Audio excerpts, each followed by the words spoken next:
자, 이제 오늘 우리 에스라서 8장을 좀 보겠는데요. 본문이 이렇게 길진 않은데 이 본문을 중심으로 해서 8장 전체를 좀 보도록 하겠습니다. 자, 앞을 좀 봐주실까요? 우선 2차 포로 귀환이 이루어집니다.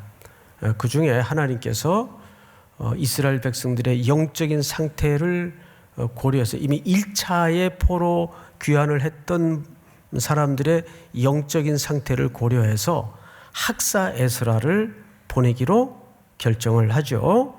자, 8장 1절을 좀 볼까요? 아닥사스다 왕이 왕위에 있을 때에 나와 함께 바벨론에서 올라온 족장들과 그들의 계보는 이러하니라. 이렇게 하고 에스라와 함께 2차 포로 귀환 명단이 쭉 몇 절까지 진행이 되는가 하면 14절까지 명단이 쭉 소개가 되는데 이 수를 전부 합쳐보면 1차 포로 귀환 때 숫자의 10분의 1도 안 돼요. 굉장히 적은 수가 어떤 결단을 하고 에스라의 귀환에 동참을 하기로 나선 겁니다. 그리고 이제 15절을 좀 볼까요?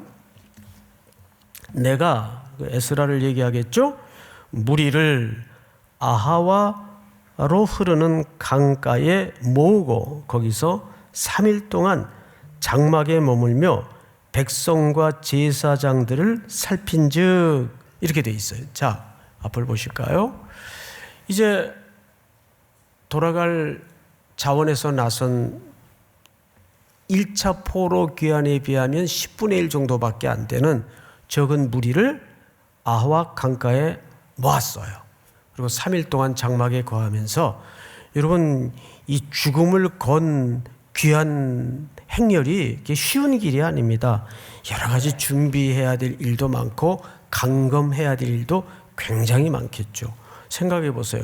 우리 몇백 명 또 한 지역으로 떠나는 이 선교 준비도 얼마나 복잡하고 오랜 노고와 노력이 들어가겠습니까? 그렇듯이 이 백성들의 이제 형편을 다 살피는 거예요. 그러다가 한 가지 문제점을 발견합니다. 그 문제점을 보니까 이거예요. 살핀즉 그 중에 레위 자손이 한 사람도 없는지라. 야, 이거 어쩌다 보니까 하나님의 제사를 섬길 레위 사람이 한 명도 자원이 안 된 거예요. 그래서 급하게 이제 부탁을 합니다. 에스라가 16절 17절을 보시면 17절을 여러분들이 한번 읽어볼까요? 다 같이 시작. 가시베아 지방으로 보내어 그곳 족장 이또에게 나아가게 하고 이또와 그의 형제 곧 가시베아 지방에 사는 느디님 사람들에게 할 말을 일러주고 우리 하나님의 성전을 위하여 섬길 자를 데리고 오라 하였더니 네, 명철할 사람들을 몇 명 보내서 이렇게는 귀환이 어렵다. 레위 사람 없이 돌아가서 우리끼리 어떻게 할 거냐 해서 레위 사람들을 그 혈통대로 조사해서 찾아오도록 이렇게 명령을 한 거죠. 자, 그래서 이제 20절을 보시면 다윗과 방백들이 레위 사람들을 섬기라고 준 느디님 사람 중 성전 일꾼은 220명이었는데 그들은 모두 지명받은 이들이었더라 해서 220여 명의 성전 일꾼들이 지명이 돼서 호명이 돼서 귀한 행렬에 동참을 하게 된 겁니다. 이 사람들은 사실 원래는 돌아갈 마음이 있었던 사람들일까요? 없었던 사람들일까요? 별로 의사가 없었던 사람들이에요. 그런데 내가 너를 지명하여 불렀나니 말씀처럼 지명이 된 사람들이에요. 그런데 우리가 주의 일을 하다 보면 이런 자기의 의지와는 상관없이 교회 일이 떠맡겨질 때가 있나요? 없나요? 있죠. 그럴 때 당혹스럽기도 하고 또 불편하기도 하고 그래요. 근데 여러분, 궁극적으로는 공동체가 지명하여 부를 때는 복인 줄 믿으시기 바랍니다. 당장은 거북스럽고 부담스러울지라도 아무개 집사님 이번에 꼭 제자 훈련 받으세요. 내 반응이 이럴 줄 알았어요. 이럴 때 탁 아멘을 치고 나와야 이게 설교가 좀 부드럽게 시작이 될 텐데, 그때 어떻게 해야 돼요? 아멘. 지명되는 게 복이에요. 믿습니까? 연말에 두고 보겠어요.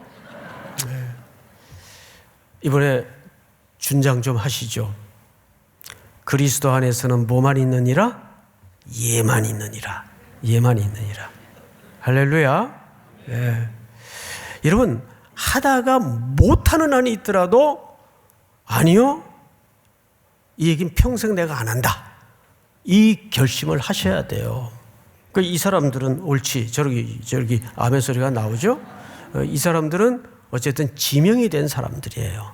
자, 이 사람들을 중심으로 에스라가 어떤 일들을 먼저 준비하는가, 한번, 이거는 우리 선교를 앞두고 굉장히 적실한 본문이에요. 하나님은 이렇게 그냥 순서에 따라서 강해를 해 나가는데도 그 공동체에 너무너무 적실하고 그 개인의 삶에 필요한 말씀을 주시는 분이심을 믿으시기 바랍니다. 자, 다음 절을 보십시다. 21절, 오늘 본문입니다. 이제 배경은 알았어요. 아, 그런 맥락이 있었구나. 21절, 그때에 내가 아하와 강가에서 뭐를 선포했어요? 예, 이 금식은 보통 구약에서 기도와 동의어로 쓰여집니다. 그러니까 기도했다 그 말이에요. 금식을 선포하고 우리 하나님 앞에서 스스로 뭐하여? 겸비하여. 이 겸비하다는 말은 여러분 이런 뜻입니다. 자신을 괴롭게 했다. 그러니까 이 기간만은 우리 즐길 거 즐기고 놀 거 놀고 이거 다 금지하고 뭐 했다는 뜻이에요. 어떤 지금 앞에 공동체가 주어진 목적에 집중했다는 뜻이에요. 믿습니까? 그래서 우리 성도님들도 선교기간, 교육자들도 마찬가지예요. 선교기간 동안에는 모든 사역의 에너지를 거기에 다른 거 산만하게 도모하지 않고 거기에만 집중케 하는 거예요. 제가 언젠가 말씀을 드렸지만 선교를 시작하면 두 가지 반응이 제 마음속에 지나가요. 첫째는 설레요. 또 우리 청년들, 성도들과 함께 현장에 가서 수많은 하나님의 열매와 기적을 목도하겠구나 하는 그런 영적인 설레임이 있어요. 두 번째는 마지막 선교가 마쳐지고 다 무사히 돌아왔습니다라는 교역자님들의 보고가 문자로 있을 때까지는 사실 잠을 못 이룰 정도로 늘 전전긍긍하고 하나님 앞에 매달려요. 왜냐하면 선교 기간 동안에 얼마나 돌발적인 일들이 비행편에서 이동 간에 또 젊은 청년들이 움직이는 것이다 보니까 얼마나 돌발 변수가 많아요. 목사님 짐 잊어버렸어. 이건 뭐 수도 없고, 에? 또 공항에서 짐을 안 실었어요. 그런 일도 있었어요. 또 짐을 안 실어줘요. 너무 많다고. 이런 일도 있어요. 얼마나 수많은 돌발 변수가 많은데요. 어떻게 기도 없이 떠날 수 있는 길이겠습니까? 그렇죠? 그건 사실 우리 인생도 마찬가지예요. 가족 간에도 아침에 다 출근들 해요. 학교들 가요. 또 유학들을 떠나 있어요. 뭐 이거는 일대 속에서 정도가 아니라 전쟁터로 내보내는 거잖아요. 그런데 어떻게 기도 안 해요? 그 기도 안 하는 것도 기적이에요. 삶이 이런 정황인데 어떻게 기도 없이 무슨 일을 우리가 할 수 있어요? 그래서 에스라가 기도를 선포합니다. 또 볼까요? 우리 하나님 앞에서 스스로 겸비하여, 이건 거기 집중했다 그 말이에요. 우리와 우리 어린아이와 모든 소유를 위하여 평탄한 길을 그에게 간구하였으니, 자, 설명을 좀 들을 필요가 있어요. 너무 평이한 내용 같지만 이 속에는 매우 중요한 정치적인 또 시대적인 이유가 이 속에 감춰져 있어요. 자, 아까도 모두에서 말씀을 드렸지만 1차 포로 귀환 때보다 숫자가 많다 그랬어요. 택도 없이 적다 그랬어요. 예. 그래서 한 줌의 모래밖에 안 되는 적은 인원이 그 살인적인 여정을 이제 시작해야 돼요. 그러면 고대 시대에 얼마나 많은 위협이 곳곳에 도사리고 있는지 아세요? 매복했다가 약탈을 해가는 사람들, 죽이고 빼앗아가는 사람들, 이런 돌발적인 떼강도들이 곳곳에 얼마나 많아요. 또 여전히 방해 세력이 기존에도 있었지만 있을까요, 없을까요? 예, 항상 반대 세력이 있단 말이에요. 이런 정치적인 시대적인 정황이 염려가 되었고, 또 하나는 이렇게 기도를 했네요. 모든 소유를 위하여. 아니, 포로들이 포로 생활하다가 돌아가는데 뭔 소유가 그렇게 쓸만한 게 있었을까? 여러분, 돌아갈 때 과거 바벨론 시대에, 아수르 시대에 예루살렘 성전에서 빼앗았던 모든 은금을 전부 돌려줍니다. 그것이 몇 절부터인가 하면 24절부터예요. 24절부터 제가 몇 절만 읽어드릴게요. 그때 내가 제사장의 우두머리들 중 12명 곧 세레바와 하샤바와 그의 형제 10명을 따로 세우고 그들에게 왕과 모사들과 방백들과 또 그곳에 있는 이스라엘 무리가 우리 하나님의 성전을 위하여 드린 은과 금과 그릇을 달아서 주었으니 내가 달아서 그들 손에 준 것은 은이 650달란트요 은그릇이 100달란트요 하고 쭉 재산 목록이 열거되는데 이거 전부 빼앗아 온 거예요. 그런데 이 포로들을 돌려보낼 때 이걸 전부 되돌려줍니다. 이거 가져가라. 가져가서 성전 곳간에 다시 넣고 필요한 경비를 써라. 그러니까 인원은 작은데 돌아가는 길에 어마어마한 은금 폐물을 다 돌려줘요. 이거 여러분 소문 났을까요? 안 났을까요? 예? 당연히 나죠. 당연히 나죠. 그래서 이건 노리는 사람들이 얼마나 많았겠어요. 그러니까 이 길이 뭐 몇십만 명 돌아갈 때 길하고는 이건 유가 안 될 정도로 어마어마하게 목숨을 담보한 귀한 길이에요. 그러니 어찌 기도 없이 돌아갈 수 있었겠어요. 자, 그런데 여기 재밌는 사실 하나가 발견이 돼요. 22절을 보시면 이는 우리가 간구하였으니 해놓고 이는 우리가 전에 왕에게 이르기를, 그 이제 종주국의 왕이겠죠. 우리 하나님의 손은 자기를 찾는 모든 자에게 선을 베푸시고 자기를 배반하는 모든 자에게는 권능과 진노를 내리신다 하였으므로 길에서 적군을 막고 우리를 도울 보병과 마병을 왕에게 구하기를 부끄러워하였음이라. 이게 이제 본문만 읽으면 이게 뭔 얘기냐, 이게 이제 이해가 잘 안 되는데 이거를 스토리로 좀 풀어드릴 테니까 잘 들어보시면 아, 그 얘기구나.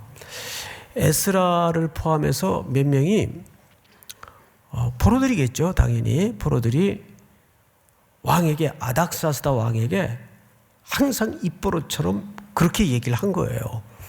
우리 하나님은 전능한 하나님이십니다. 우리 하나님은 모든 군사를 파멸시킬 수 있는 천군 천사를 동원하실 정도로 전능하신 유일하신 하나님이십니다. 이걸 실컷 포로 기간 동안에 왕에게도 고관들에게도 자랑하고 말했단 말이에요. 그런데 돌아가는 길에 딱 이랬으면 좋겠거든요. 좀 이왕 이렇게 돌아가게 하신 거 페르시아 군대를 좀 호위를 시켜서 예루살렘까지 누가 손대지 못하도록 안전하게 돌보아 주시면 참 좋겠는데 군대 좀 파병해 주시면 안 됩니까? 이렇게 얘기할 수 있어요, 없어요? 얘기 못 하는 거죠. 왜? 해놓은 얘기가 있잖아요. 그러면 뭐라 그러겠어요? 야, 너 지난번에 너희 하나님에 대해서 그렇게 실컷 떠들고 자랑해 놓고 군대가 왜 필요하냐? 그럴 수 있어요, 없어요? 그 얘기를 하는 거예요, 지금. 그래서 군대 파병 요청을 못 해요. 이왕 돌아가게 하시는 거 군대 좀 풀어서 우리 예루살렘에 도착할 때까지만 좀 돌봐주시면 안 됩니까? 그러면 누가 체면이 구겨지는 거죠? 예? 에스라가? 하나님이 체면이 구겨지는 거 아니에요. 그래서 에스라가 무슨 얘기냐면 충분히 구할 수 있었어요. 여러분 몇 절을 보시냐면 7장 6절을 한번 봐요. 에스라에 대해서 성경 기자가 재밌는 힌트를 하나 그래서 써놓은 게 있어요. 7장 6절 다 같이 시작. 이 에스라가 바벨론에서 올라왔으니 그는 이스라엘의 하나님 여호와께서 주신 모세의 율법에 익숙한 학자로서 그의 하나님 여호와의 도우심을 입음으로 왕에게 구한 것은 다 받는 자이더니. 이 사람이 포로 중에 있었지만 얼마나 왕에게 신임이 컸던지 달라는 건 다 얻을 수 있는 사람이었다 그 말이에요. 예? 그러니까 군대 요청하면 보내줄까요? 안 보내줄까요? 당연히 보내주죠. 그런데 뭐 때문에 요청을 안 해요? 자기가 증거한 말이 있단 말이에요. 하나님은 페르시아 군대보다도 강하시고 바벨론 군대보다도 강하시고 이렇게 말을 해놨단 말이에요. 그래서 말을 하는 게 중요해요. 그 말을 그냥 안 했으면 아니요? 그래서 더더욱 선포해야 돼요. 믿습니까? 제가 주중에 오래전에 읽긴 했는데 레디컬이라는 책이 있어요. 그 책을 다시 이렇게 뒤적거리다가 재밌는 사실을 하나, 예전에는 보지 못했던 사실 하나를 발견했는데 그 책은 읽고 또 읽어야 돼요. 세계 고아의 아버지 하면 누구 이름이 제일 먼저 떠오르죠? 조지 물러. 5만 번 기도 응답을 받았던 기도의 사람. 특별히 그는 생전에 고아원을 설립해서 수백만 명의 아이를 살렸어요. 그런데 이 사람은 참 애들에게 긍휼이 많은 사람인가 보다 난 이렇게 생각을 했네요. 근데 뜻밖의 동기가 전혀 달라요. 물론 아이들을 사랑해서 고아원을 통해 아이들을 살렸겠지만 전혀 다른 동기 때문이었어요. 이 사람은 그 이력을 보니까 굉장히 험난했어요. 10살 이전에서부터 불황아가 돼가지고 도둑질하고. 그러니까 집안은 좋은 집안이에요.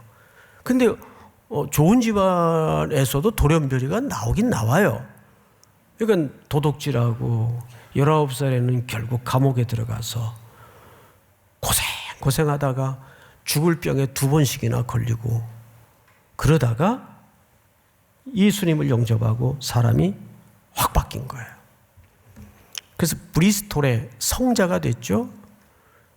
그러니까 이 사람이 그렇게 고아를 먹여 살려서 다른 사람들에게 먼저 도움을 요청하지 않고 오직 기도로만 그렇게 하겠다고 결정하게 된 동기가 뭐냐 하면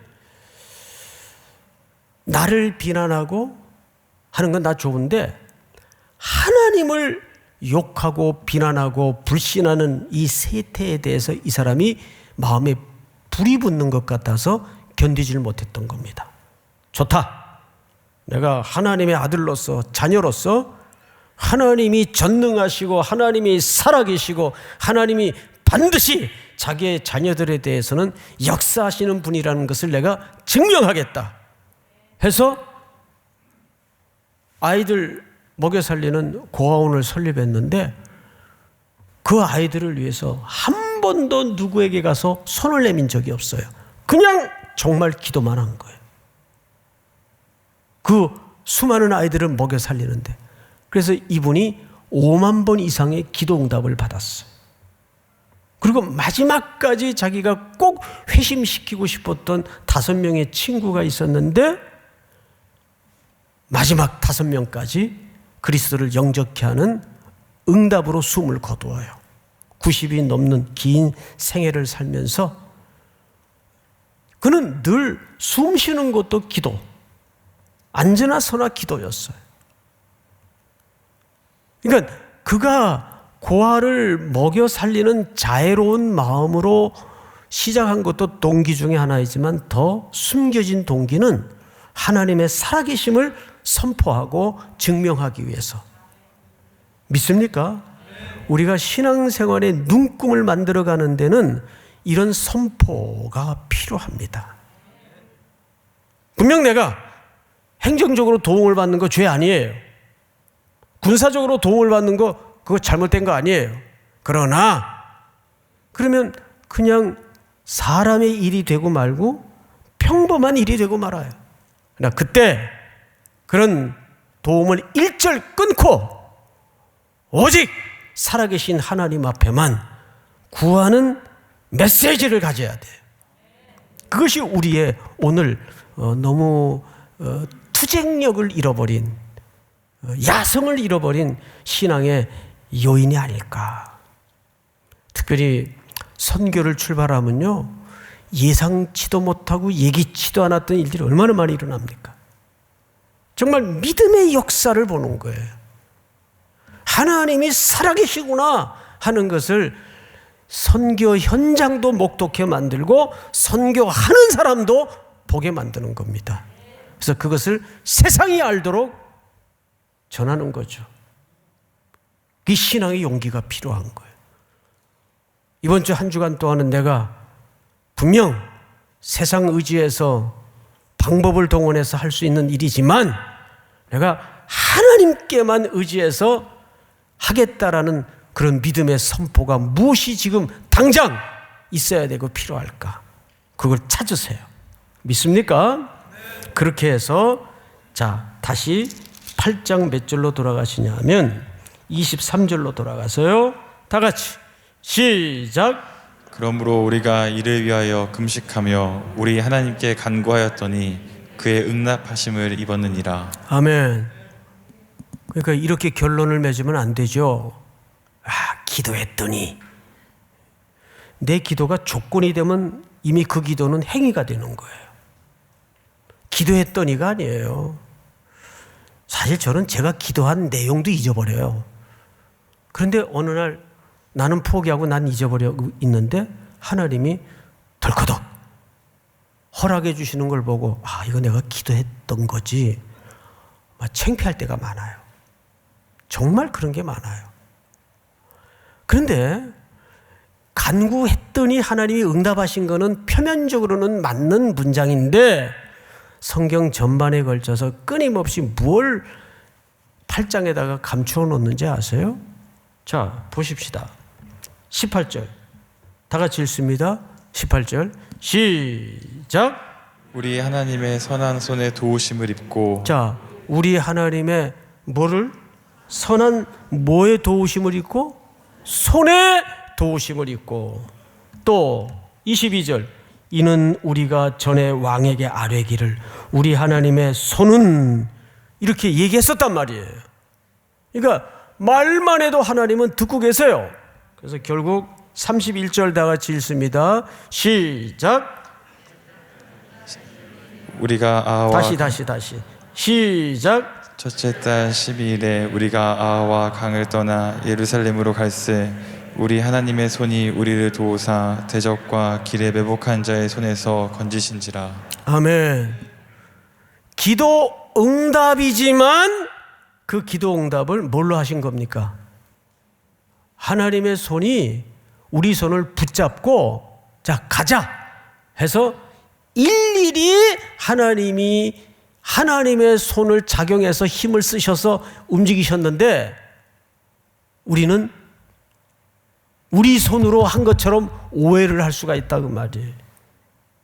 우리 그 애기들 글자 가르칠 때 아빠가 이 두꺼비 같은 큰 손으로 덥석 잡아가지고 고사리 같은 손을 딱 잡아가지고 글자를 써주죠. 송, 태,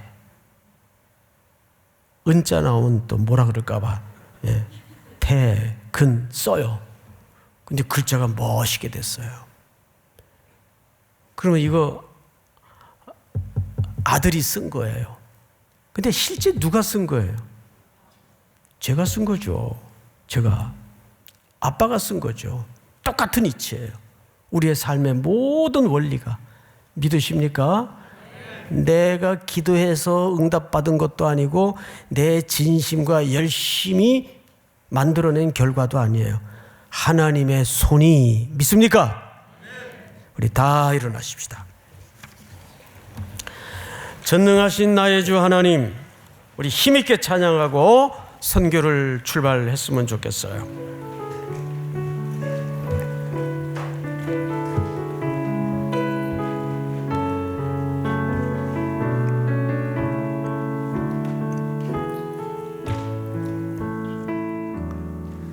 전능하신 나의 주 하나님은 능치 못하실 일 전혀 없네. 우리의 모든 간구도 우리의 모든 생각도 우리의 모든 꿈과 모든 소망도 신실하신 나의 주 하나님은 우리의 모든 괴로움 바꿀 수 있네. 불가능한 일 행하시고 불가능한 일 행하시고 죽은 자를 일으키시니 그를 이길 자 아무도 없네. 주의 말씀 의지하여 주의 말씀 의지하여 깊은 곳에 금을 얹어 오늘 그가 놀라운 일을 이루시는 것 보라. 우리 다같이 손을 높이 들고 찬양합시다. 믿음으로 금을 얹어 믿는 자에게 다시 한번 주의 말씀 의지하여 주의 말씀 의지하여 깊은 곳에 금을 얹어 오늘 그가 놀라운 일을 이루시는 것 보라. 주의 말씀 의지하여 믿음으로 금을 얹어 믿는 자에게 능치 못한 믿는 자에게 능치 못한 없네. 우리 한번 서신 채로 그대로 기도합시다. 7월 첫 주입니다. 특별히 이번 주부터 제주 선교로 2년 반 동안 멈추었던 선교 여정이 시작이 됩니다. 만만치 않은 도전이 있을 겁니다. 그럼에도 불구하고 하나님께서 왜 팬데믹이라는 기간을 통해서 전 세계를 꽁꽁 얼어붙게 만들었었는가, 그 이유를 발견하는 선교 현장이 되게 하시고 수많은 땅에 복음의 씨앗이 다시 뿌려지게 하여 주시옵소서. 어떤 매복된 대적들도 괴멸되는 은혜를 허락해 주시옵소서. 전능하신 하나님께서 땅끝까지 부르기로 작정한 당신의 백성들을 돌아오는 포로 귀로의 역사를 보게 하여 주시옵소서. 7월 한 달을 여러분들의 삶에 맡기십시다. 여러분들의 삶을 하나님께 맡기십시다. 하나님 도와주시옵소서. 또 이번 맥주감사 헌금은 성경이 필요한 어려운 나라를 향해서 우리가 손을 모으고 마음을 나누고 어려운 신학교를 돕는 데 사용될 겁니다. 이 모든 일들을 위해서 주여 한번 부른 다음에 구체적으로 통성을 기도하겠습니다. 주여, 사랑하는 운행하시는 하나님 아버지 감사합니다.